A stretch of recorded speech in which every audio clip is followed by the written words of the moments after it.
Bollywood ನಟಿ ಮೌನಿ ರಾಯ್ ದಾಂಪತ್ಯದಲ್ಲಿ ಏನೂ ಕೂಡ ಸರಿ ಇಲ್ಲ. ಅವ್ರ ಪತಿಯಿಂದ ದೂರ ಆಗ್ತಾರೆ ಅನ್ನೋ ಒಂದಿಷ್ಟು ವಿಚಾರ ಸುಮಾರು 1 ವಾರಗಳಿಂದಲೂ ಕೂಡ ಸೋಷಿಯಲ್ ಮೀಡಿಯಾದಲ್ಲಿ ಸಿಕ್ಕಾಪಟ್ಟೆ ಸದ್ದು ಮಾಡ್ತಾ ಇತ್ತು. ಸ್ವತಃ ಮೌನಿ ರಾಯ್ ಅವರೇ ಈ ವಿಚಾರದ ಬಗ್ಗೆ ಬೇಸರ ಮಾಡಿಕೊಂಡು ಒಂದು ಪೋಸ್ಟ್ ಅನ್ನ ಹಾಕಿದ್ರು. ದಯವಿಟ್ಟು ನಮ್ಮ ಪರ್ಸನಲ್ ವಿಚಾರಕ್ಕೆ ಯಾರೂ ಕೂಡ ತಲೆ ಹಾಕಬೇಡಿ ಅಂತ. ಆದರೂ ಕೂಡ ಮೌನಿ ರಾಯ್ ಅವರು ಅವರ ಪತಿಯಿಂದ ದೂರ ಆಗಿದ್ದಾರೆ ಅನ್ನೋ ವಿಚಾರ ಮತ್ತಷ್ಟು ಸದ್ದು ಮಾಡ್ತಾನೆ ಇತ್ತು. ಇದೀಗ ಕೊನೆಗೂ ಮೌನಿ ರಾಯ್ ಅವರೇ ಈ ವಿಚಾರದ ಬಗ್ಗೆ ಮೌನ ಮುರಿದಿದ್ದಾರೆ. ಹೌದು, ನಾವು ಡಿವೋರ್ಸ್ ಅನ್ನ ಪಡ್ಕೊಳ್ತಾ ಇದ್ದೀವಿ, ನಾನು ನನ್ನ ಪತಿಯಿಂದ ದೂರ ಆಗ್ತಾ ಇದ್ದೀನಿ ಅಂತ ಸ್ವತಃ ಮೌನಿ ರಾಯ್ ಅವರೇ ತಮ್ಮ ಇನ್ಸ್ಟಾಗ್ರಾಮ್ ಪೋಸ್ಟ್ನಲ್ಲಿ ಶೇರ್ ಮಾಡ್ಕೊಂಡಿದ್ದಾರೆ. ಈ ಸುದ್ದಿ ಕೇಳಿ ಅವರ ಅಭಿಮಾನಿಗಳಿಗೆ ಸಿಕ್ಕಾಪಟ್ಟೆ ಬೇಜಾರಾಗಿದೆ. ಯಾಕಂತಂದ್ರೆ 4 ವರ್ಷಗಳ ಹಿಂದೆಯಷ್ಟೇ ಪ್ರೀತಿಸಿ ಮೌನಿ ರಾಯ್ ಸೂರಜ್ ಅವರನ್ನ ಮದುವೆ ಆಗಿರ್ತಾರೆ.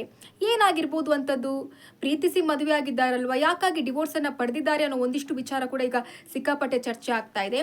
ಒಂದು ಮಾಹಿತಿ ಪ್ರಕಾರ ಮೌನಿ ರಾಯ್ ಅವರ ಪತಿ ಸೂರಜ್ ಅವರು ಮೌನಿಗೆ ಮೋಸ ಮಾಡಿದ್ರು. ಇನ್ನು ಮೌನಿ ಅವರ ಒಂದು ಜನಪ್ರಿಯತೆ ಏನಿದೆಯೋ ಇದನ್ನ ಸೂರಜ್ ಅವರಿಗೆ ಸಹಿಸ್ಕೊಳಕ್ ಆಗ್ತಾ ಇರಲಿಲ್ಲ. ಇದೇ ಕಾರಣಕ್ಕೆ ಆಗಾಗ ಮಿಸ್ಅಂಡರ್ಸ್ಟ್ಯಾಂಡಿಂಗ್ ಆಗ್ತಾ ಇತ್ತು. ಸೊ ಈ ವಿಚಾರವಾಗಿ ಇಬ್ರು ಕೂಡ ದೂರ ಆಗಿದ್ದಾರೆ ಅನ್ನೋ ಒಂದಿಷ್ಟು ವಿಚಾರಗಳು ಇದೀಗ ಸೋಷಿಯಲ್ ಮೀಡಿಯಾದಲ್ಲಿ ವೈರಲ್ ಆಗ್ತಾ ಇದೆ.